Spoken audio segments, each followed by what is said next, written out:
pikkusen hiljempaa vielä, niin ei tarvitse korottaa ääntä niin paljon.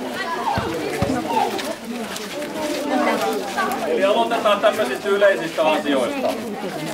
Taas on tullut näitä vammoja täällä muualla kuin judossa. Nyt on judossakin tullut pieniä palohaavoja lyömään, mikä on ihan normaali. Pikkusen rauhallisempaa menoa täällä ulkona.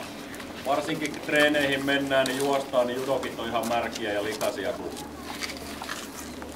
Mikä keli on, niin sen mukaan sitten liikutaan täällä ja ei riehuta sillä yltiöpäisesti, että niitä vammoja tulee ihan niinku turhia vammoja.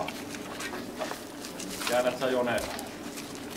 Also der Terra sagt, dass teilweise ist der Schwung auch außerhalb der Trainings so groß, dass ihr unnötige Verletzungen holt. Also ein bisschen ruhiger bewegen und wenn alles nass ist, nicht laufen, weil sonst ist der Judo-Gewand und sonst auch überträglich. Also entonces, que cada uno se fije si tiene algo que no le corresponde y lo puede devolver, ponerlo acá sin que nadie se dé cuenta, porque si las cosas no se encuentran, entonces las cosas van a ser más